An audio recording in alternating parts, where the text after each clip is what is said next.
Perfect. So I guess just while we wait for the remainder to join, it might be worth just a quick round of introductions, just who's on the call with us. And we'll also have a quick little agenda. So just in terms of introductions, my name's Tom. I'm one of the commercial team here at Thrive. I'm joined by Claire. Hi guys, I'm Claire, I'm head of production here at Thrive, so I look after the team that make all of this lovely content. And also Christina. Hi everyone, I'm Global Director of Learning and Development for DECIEM, and we look after about 1,000 employees learning globally. Perfect. So just before we get started, like I said, it's probably worth just a little bit of a quick agenda just in terms of the purpose of today. So we're going to be taking a quick look at Thrive and our off-the-shelf microlearning catalogue. We've got a couple of nice examples of how our clients are using it. We're also going to have a quick overview of the catalogue itself, and then we're going to open it up to a bit of Q&A at the end. Probably worth just touching on, for those that aren't familiar and haven't kind of experienced Thrive and our content before, just a little bit of background in terms of where we've come from, at which point I'm then going to hand over to Claire.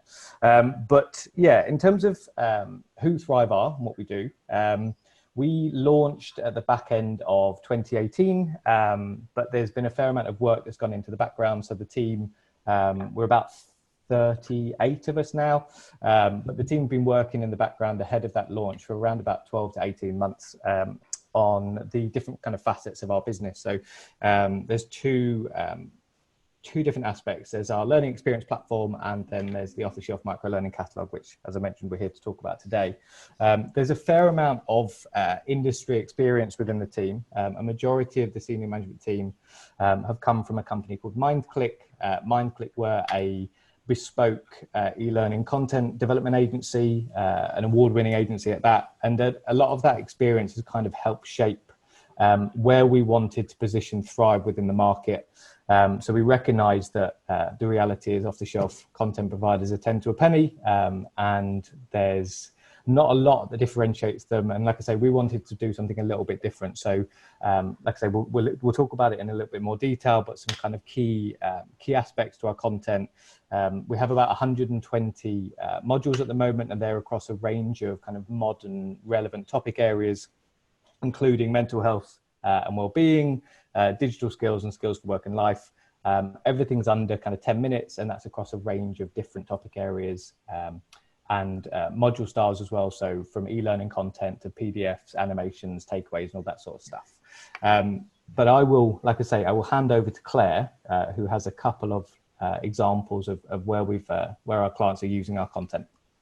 Perfect, thanks Tom.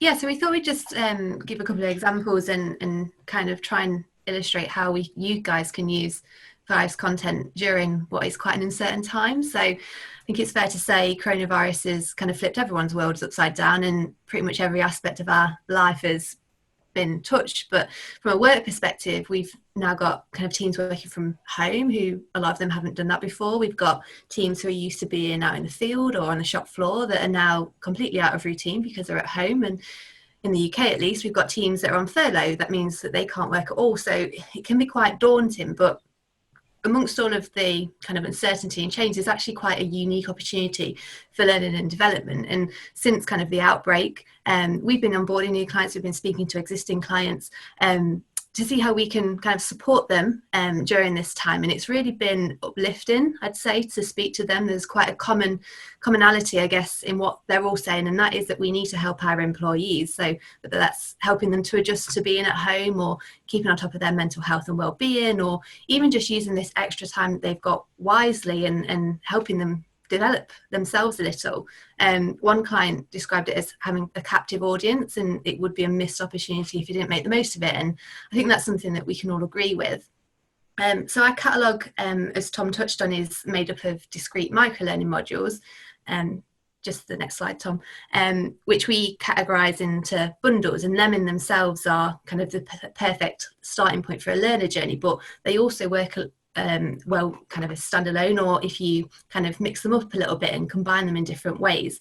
Our catalogue's very much been designed to promote like a pick and mix approach, and we've been working with a lot of clients to help them do just that really, and create content and learner pathways, that are truly tailored to their situation and their teams at this time. So one example is Card Factory, and we've been working with them to really change the way that we deliver training. So our CSM teams are speaking with them to provide resources and guides around flipped classroom training, so changing things from very much a face-to-face intervention to an online experience. And we've also been helping them pull together pathways for teams who are on furlough. And that actually links into an internal campaign that we're running at Thrive called Take 10. So it's all around using those kind of 10 minutes that you might spend making a tea round, or using the extra time that you've now got because you're not commuting, to actually do something for yourself and take 10 minutes to really invest in some self-development. So in a similar way, Card Factory are helping their furloughed teams by drip feeding content over a period of time and sharing top tips and introducing new subject areas each week. And we've also been speaking with GBC. So they've been putting together a 7-week program for their leaders, which is all around supporting teams through this time. There's an example here of a section of it. And we've helped them to map our content onto this 7-week program, which starts with focusing on the learner as a leader and giving them the foundation to support their teams, but then moving on to other areas around leading through uncertain times, bringing teams together, and actually keeping performance high. And that's a great example of how Thrive's content can perfectly complement other training that you might have at your organisation. But yeah, so then I'll hand over to Christina. So she's going to talk a bit around how they're using Thrive's content at DECIEM. Hello. So many ways that we're using the content. We actually really love the way that you've bundled the off-the-shelf content. We love the sort of 15 different categories that have been created. So we've got our own channel on our Discover page where our learners can really shop the Thrive content. We really want to brand it because it's got such a unique look and feel. Some of the comments that come through the most is how well designed it is and how experiential it is. So we really want people to know how to find it and how to truly shop it micro style. Our approach is truly micro learning. We really want to teach our people that they can find 10 minutes in a day and just in the moment of need, be able to learn whatever it is that they're struggling with or that they're curious about in that particular moment. So we don't bundle them in those larger packages as much as we're trying to teach people exactly how to find them and then have them consume them. That said, we're very thoughtful about the audiences that we might share different courses with. Something else that we have implemented during COVID is a learn from home program where our people can understand how to set their own daily learning goals with their managers. And one thing that the managers then do is assign some of the off-the-shelf content. It's a feature that we have so that the learner is committed to completing that particular piece of microlearning, and then they feel that reward and recognition straight away that they've completed one of their own learning goals. Wonderful. I think one of the things you mentioned there, Christina, that's really interesting is almost positioning Thrive as its own brand. And I think it's really nice to hear. I think that's a real vindication of the work that the team have been doing, that you see the value in comparing that to some of the more established off-the-shelf content providers out there. So I know that you use LinkedIn Learning, for example, and that you kind of have LinkedIn Learning and Thrive content on the same sort of standards in terms of providing them with their own portal, like you say, to access the content. Well, and I think one of the benefits, the catalog, it's so clean. For me, it really encompasses like the 4 C's of 21st century learning. So people can really find what they need for creativity, communication, collaboration, critical thinking, and it's not overwhelming. I think too much content can really be daunting for people. And it's almost like Goldilocks and the 3 Bears. You've got to find the right amount of content and also the right length of content. And I think there's a real sweet spot there in terms of the length and then the assortment, which is super relevant without people having to like cut through the noise, which can really just discourage a learner. So because of that, yeah, we want it to have its own brand, its own experience, and people know exactly how to find it in the way that we've organized it on our learning platform, so that when we get that habit going, they just hop right on and they know what to shop. We still promote what are the most consumed courses. We know what our people are gravitating towards. Definitely stress, productivity, a healthy routine, using email effectively was a top course that, you know, really skyrocketed with working from home. So we're able to almost do these little needs assessments by seeing what's being viewed and consumed the most. And that actually helps us maybe then reach out to top learners, get some of their testimonials so we can put those videos back on our platform and they can speak to the value add that they got from the courses. So it's great because it's almost a little bit of a cycle. You know, we're able to see what people are using, loving, and enjoying. We're able to get their feedback and then use that to kind of understand what audience groups we might want to share that content with, just to make sure that they know how to find it, which I think is one of the biggest parts, is teaching people how to pick and choose and self-direct with this great catalog. Absolutely. And have you seen a kind of change in the way that you deliver content then, since you've kind of implemented a learning platform and utilized the Thrive content? Has there been a change in approach to the content delivery?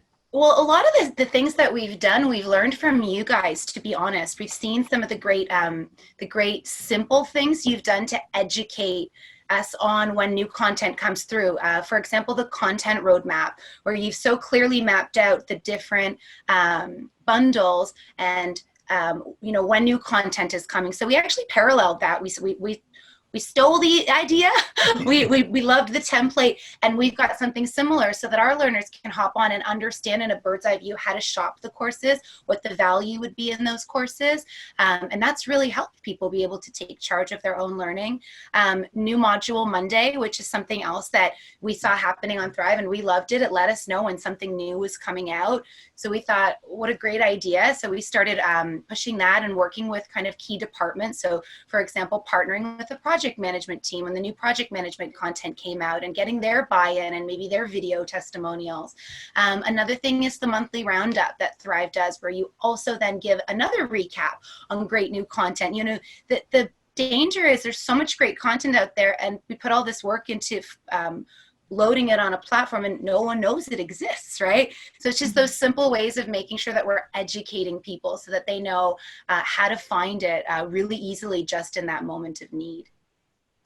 Absolutely. And I guess as well, it's one of the things that we were trying to be mindful of is not overload with too much content. I think a lot of content providers seem to go focus more on volume and try and have this idea that if you've got so much content, then there's going to be something relevant. But the reality is if it's too difficult to find it, then actually it's completely pointless. You're not going to get that engagement. So, and marketers think that way. They know that too much choice is the wrong approach. And I think as learning professionals, we have to have that same approach because we're campaigning for learning with our people. So if we do overwhelm them, they're just going to get so discouraged. And for me, that goes back to really embracing microlearning. I think one of the reasons we love the content is each module really does stand alone.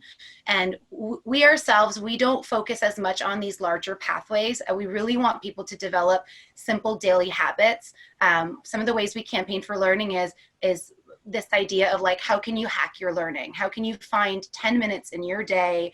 You know, if you wanted to learn how to bake a cake, you wouldn't book out half a day on your weekend to go and research it. You would just hop on the internet and you would learn in that moment of need. And that's really the mindset we want our people to have. We don't want them to feel like I have to wait for once a quarter or annually to go away for, you know, a week of big training, or I need to time block a day out of the month and I'm going to be falling behind in my time management and workload. We want people to know that at any point, if you're struggling with creativity or time management or collaboration, or you're struggling to give or receive feedback, you just need 8 minutes. Just grab a coffee, hop on, and you can learn something new just in that moment of need. Absolutely. I think it's great. Like I say, it's great to hear that there's that, the two different schools of thought in terms of how Thrive's content can be leveraged. So actually, like you say, it's there as a resource if people want to go in and they just want to find something, but equally, given the nature of the content and the way it's been designed, it can just form part of a wider learning program and complement the content that you're already delivering. I know you've got your leadership campaign that you've kind of rolled out, and the Thrive content complementing that. Yeah, we have a beautiful 8-week program. So we do have macro as well. You know, we embrace both. And I think it really just depends on where you're at in your organization. L&D is only a year old at DECIEM. You know, we're a younger company. So bringing in these new habits, it really made sense for us to help people almost in those baby steps of understanding how simple microlearning can be. But I think in other organizations, they might need some of those longer courses and that more of that macro approach that are relevant to the business needs there. Our leadership program, which was created in partnership with you, Claire, and the amazing team, which had 8 weeks of bespoke content, which was an extraordinary program. We had amazing opt-in enrollment, which was the really cool thing. It wasn't something that we approached from a compliance perspective. We said, we've got this amazing 8-week program, still micro style, just 10 minutes a day, but we're going to take you through these different themes. And it was amazing to see over 20% of our population choose to commit to this 8-week program. And the kinds of comments that came through, both in that and generally when we're reading the comments that we see, I think the word that comes through the most is helpful. Like, people say, this is so helpful, this is so useful, this is really great information and tips. And something that I appreciate is that they find it really relevant and little tips and tricks that they can really bring into their workday. I think sometimes content can be too abstract and too theory based. And so while it's interesting, people don't know how to apply it to their day-to-day and to their true work life. So that's the word, honestly, if we sorted, that we would see the most. And then the other word that comes through is how well designed the content is. So it's really experiential, and consistently when we read the comments, our learners notice it. And so it stands out in that sense. And it comes through like, you've read one comment and you've read them all, because it's really the same theme of, this is so helpful and this is so well designed and enjoyable.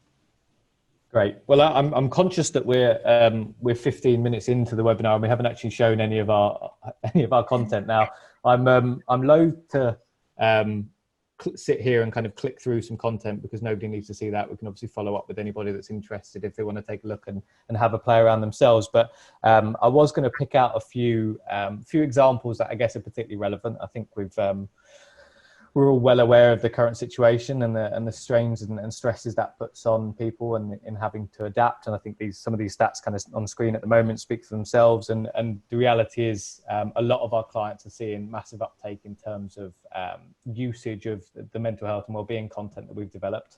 So it was worth touching on those. But like I say, there's a real mix in terms of content that we have available. So one of the things that, again, Claire's probably going to talk about in a moment, but we've kind of seen a little bit of an evolution in terms of how we wanted to position Thrive. So whilst we initially worked to this idea of a 10-minute metric of, maximum 10 minutes in terms of content development, and it being developed in our in-house Lucid authoring tool, we put the content first. And again, like I say, I'm stepping on Claire's toes a little bit here, but actually the format of the content needs to really resonate with the content that you're looking to deliver. So we have our e-learning content that you can see here. We also have a mix of animations that we've developed as well. And then supporting PDF kind of takeaway documents. So there is a real mix and a real balance of content to really suit the need and the appropriate kind of use case as well. So Claire, I know you had some additional thoughts on that. Yeah, so we kind of position the content, the catalogue, as not your normal e-learning catalogue. And I thought maybe I'd just give a bit of context to kind of that statement. So when we started Thrive, we very much threw out the rule book and kind of started from scratch, as Tom mentioned, by creating our own authoring tool, but kind of went a bit more basic than that and just tried to rethink old ways of creating e-learning. We were tired of seeing the same stuff kind of rolled out time and time again. And one of the kind of key things, as Christina touched on, is we try and keep our content as simple as possible, really stripping it back and focusing on the practical stuff that a learner's going to take away. And one of the ways that we do that is actually remove a lot of gimmicks and gamification. And we really only use that if they actually are going to add some value to the content. All of our content is underpinned by modern learning design. Like, our team has got tons of experience with various techniques and approaches, and it's given us the luxury really of being able to kind of pick and choose what we feel are the best bits of kind of learning design to create our own approach. And Thrive's approach to content is very much about change. So we don't really focus too much on traditional learning objectives, but more on goals and behaviours that are going to help to achieve change within an organisation. And as Tom said, that really does help us in terms of letting the content take the lead. And yes, we've got e-learning modules. That's very much where the content started from and that the catalogue started from. But information, infographics and animations and PDFs all kind of give learners access to the content that they need when they need it. It's not locked away in kind of a 30-minute storyline module. And yeah, and another point that Tom touched on was just around how our content is all very much sorry, I've lost my train of thought now. So yeah, our content is very much structured into bundles, but they work well individually, and that's because we approach it not only at a bundle level but at a catalogue level to create discrete resources. We're not just going to reskin content for different purposes just to kind of add more numbers to our total effectively. Claire, can I just add something I really love about the e-learning approach is the branching scenarios that you do use are super relevant and they feel very personalized. So you really feel like if this is not a stock course, like based on where I might select a scenario, I'm going to learn something very particular to me and how I can then apply the skills in the workplace. So I find them to feel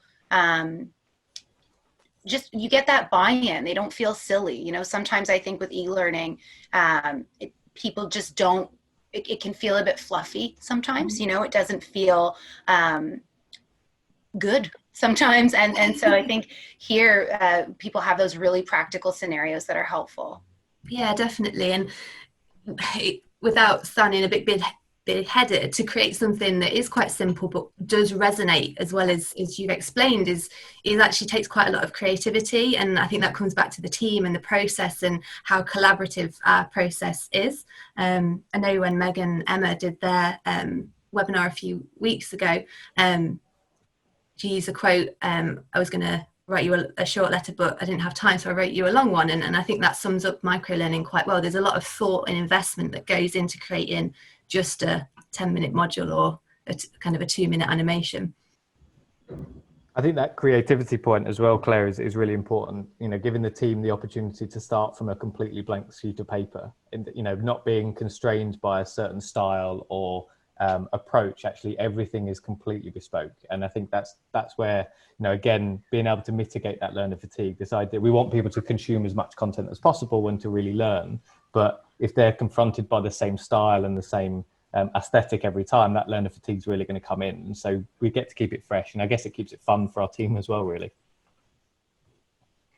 It's fun when we get the releases of new content because everything does have its own look and feel. So yeah, there is that almost curiosity of what's this one going to feel like and what's the vibe and the look. For us at DECIEM who love design, and that's so core to us, it's just sexy, if I could give it one word. You know, it's really graphic and it does pull you in. And from a learning perspective, it's critical because we know that grabbing attention is essential to learning transfer and to stimulating the deeper areas of the memory. So that thoughtfulness where people are not just standing in front of a desk in a brick wall kind of talk training lecture style, it just creates a completely relevant, different experience for our learners.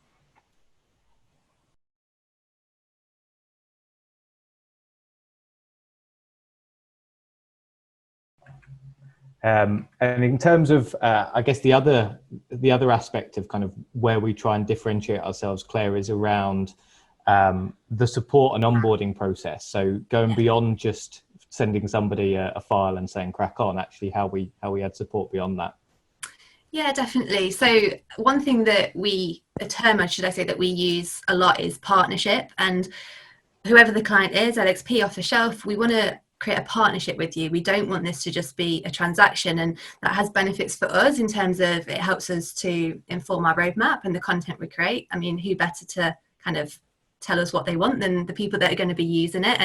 And D&G, Domestic and General, are a good example of that, Tom. They spoke to you at Wolsey around some specific regulatory training that they were struggling to find, and so we partnered with them to create our insurance bundle.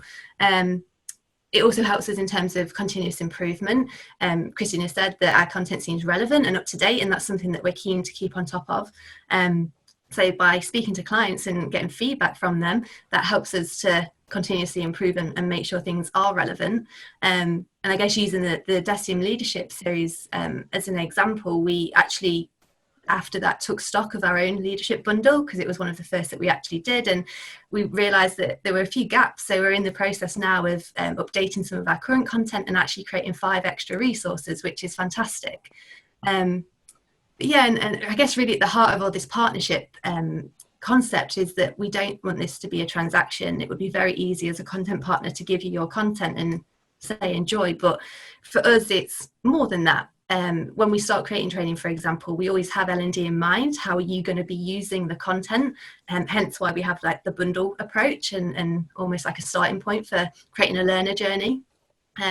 But from an onboarding point of view, we're going to have a kickoff call with you. We want to talk to you about how you're going to be using the content, what content you're going to be using, when you're going to be launching, what success looks like, because that will then help me and the team to really understand how we can support you a bit more long term. And then throughout the year, we're going to be catching up with you regularly, making sure that everything's working okay, you're happy, if there's any feedback, any data that you can share with us. And then another big part of kind of this onboarding and support is our Thrive Tribe community. So it's a community portal which is full of fantastic resources and content to help you get the most out of the catalogue. So there's a dedicated pathway which you can see on the screen there. So it gives you all of the information you're going to need straight away for getting the content uploaded and launched, including extra assets such as thumbnails.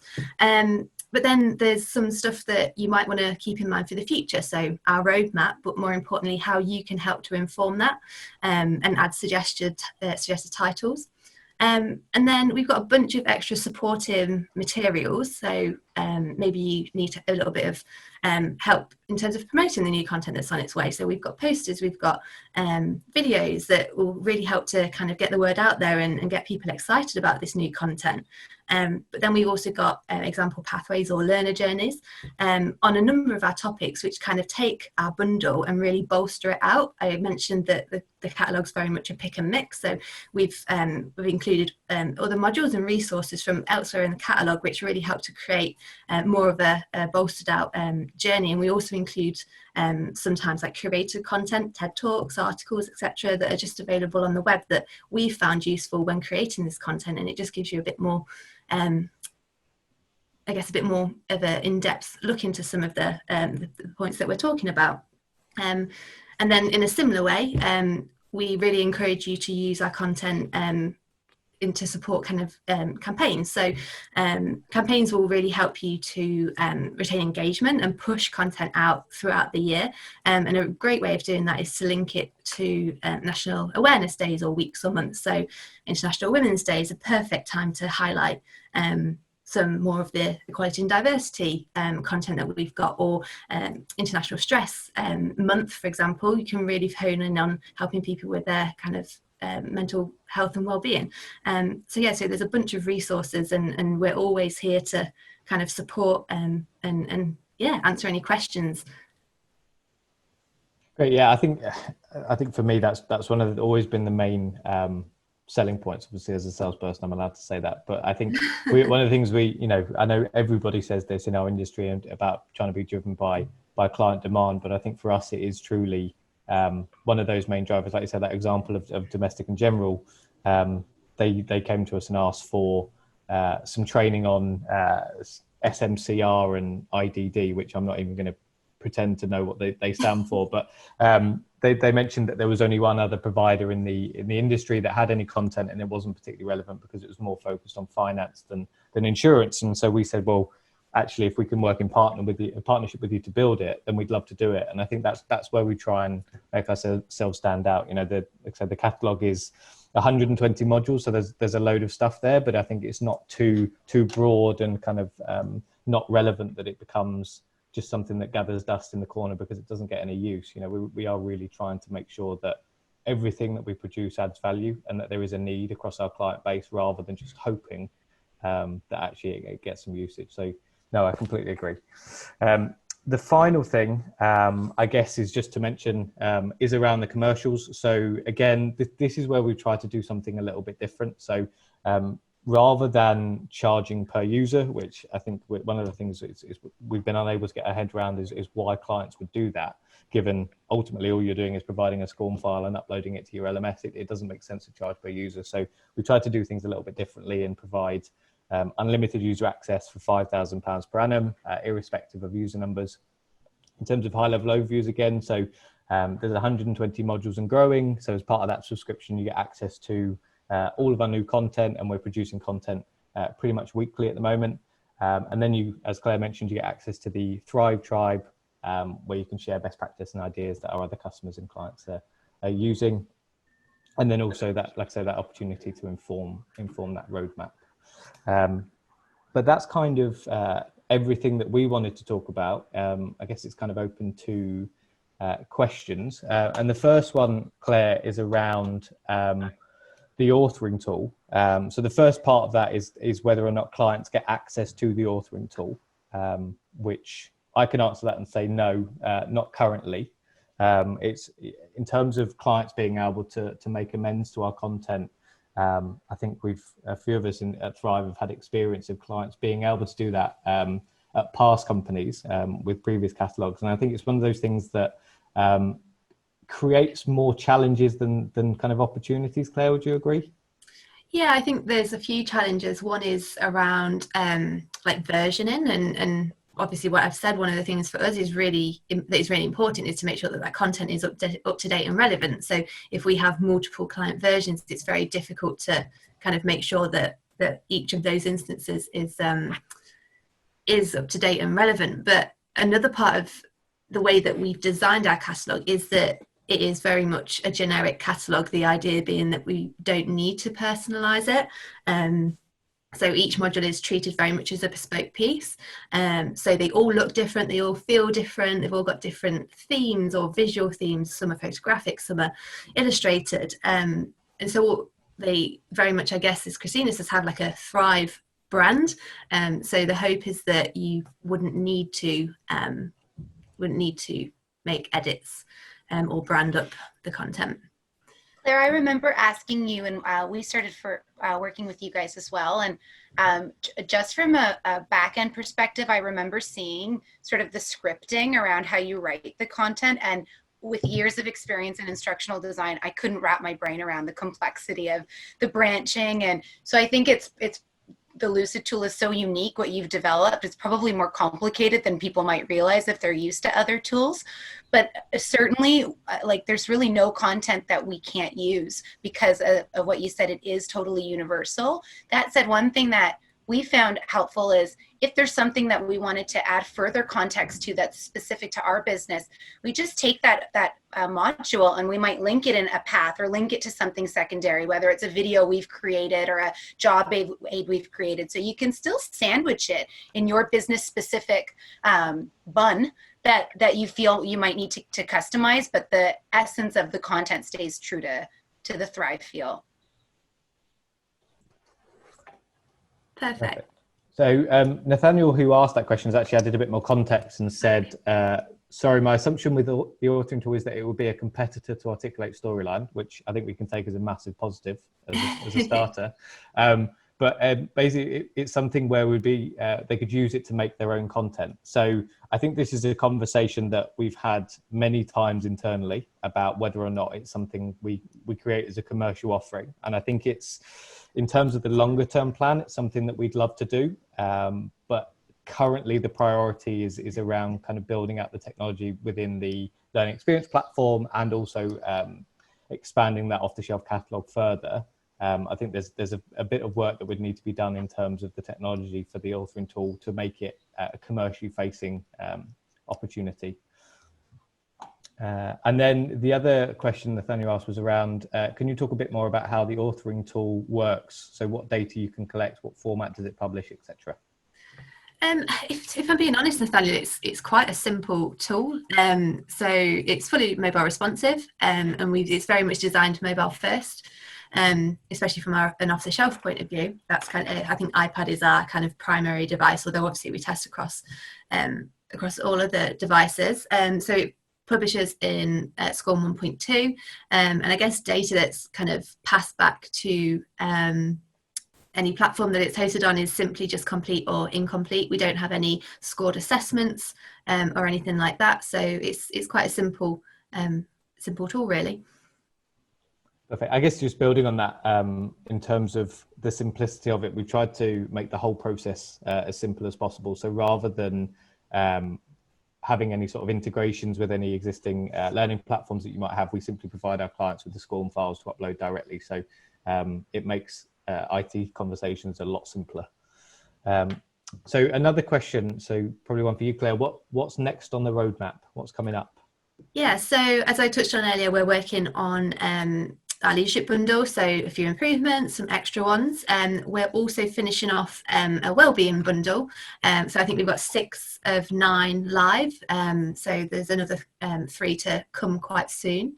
Then we also did a review of our communication module as it stands, which is in customer service, and actually realised that there's so much more that we could do with it. So we're creating our own bundle on communication. So that's kind of in the earlier stages. And what else are we working on? Oh, sales bundle. So we've partnered with a company called Sales Activator to produce 8 modules all around kind of the different stages of selling. So that's kind of our immediate priorities at the minute. Perfect. And another question, so is all of the content that Thrive create, is it created internally? Yes. Where we can, we will always create our content internally. Up front, we have quite an in-depth research period, and obviously, if it's insurance, for example, yes, we partnered with an SME, but everything else other than kind of raw content we do in-house. If we can't gather our own content, so yeah, we make everything. Perfect. And how often is the content updated? I'd say around every 6 months we do like a review.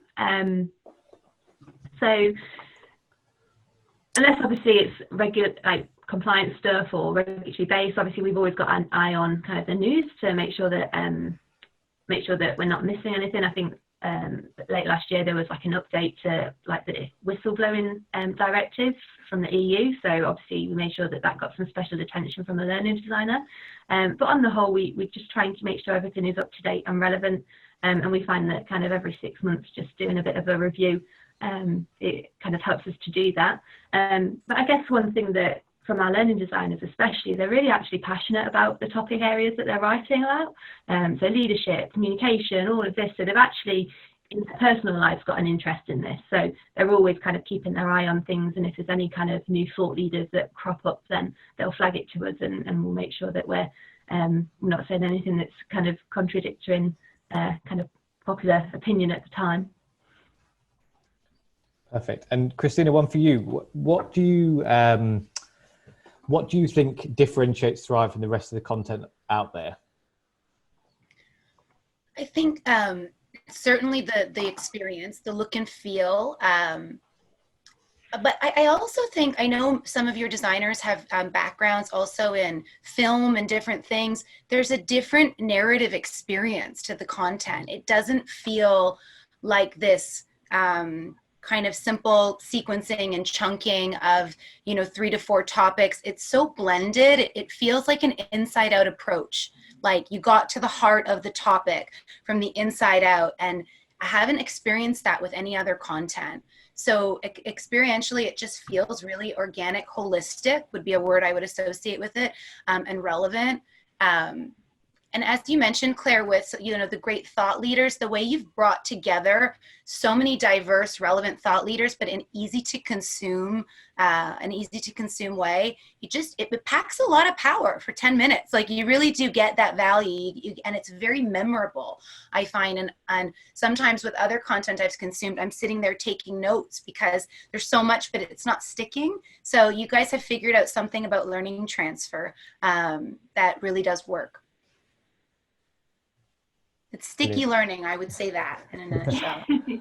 And Christina, earlier you mentioned that you try and get a lot of feedback from your learners. Has there been any key takeaways or feedback from learners on the Thrive content in particular?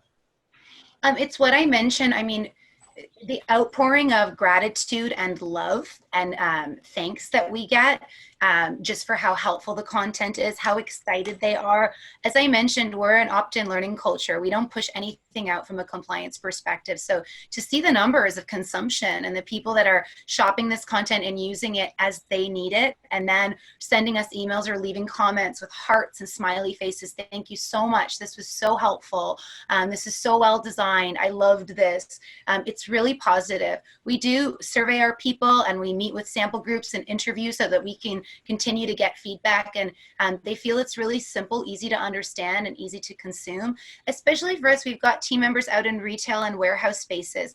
We want them to have a learning experience too, but we can't take them off the shop floor for 4 hours, or they need small, useful bits of content. Health and safety is a topic that's really relevant to our production team, and you guys have done a great job with that.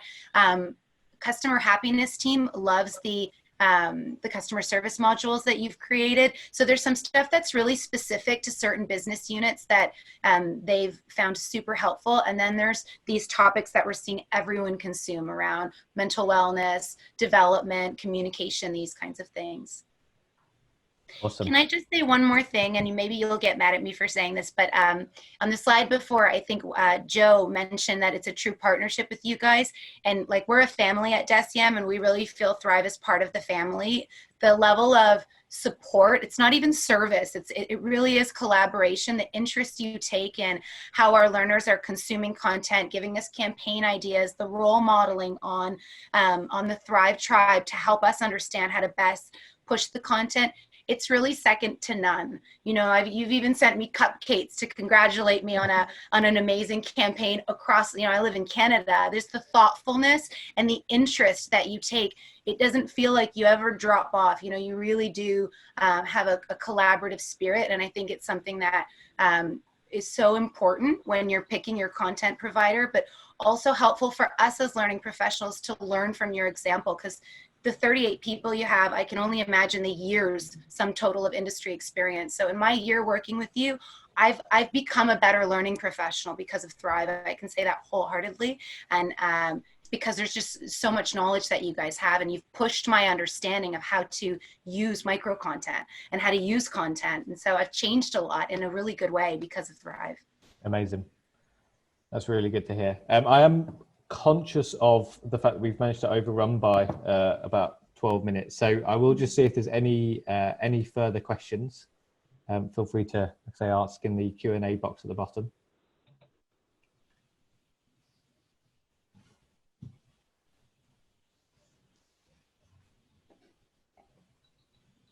Nope, looks like that is it. So I guess thanks everyone for tuning in, and Christina, thank you so much for joining us. Just for everyone that's attended, the recording will be available in the next few days, and we will be sending that out via email. Also, do keep an eye. We've got our next live demo with Great Places on the 14th of May at 3 o'clock. So we'll be showcasing how they're leveraging their Thrive LXP during this period of remote working. And if there are any questions or anything you'd like to explore more about the Thrive off-the-shelf catalogue in terms of potentially using it within your organization, then feel free to email us at hello@thrivelearning.com. But yeah, thank you so much everybody for joining us.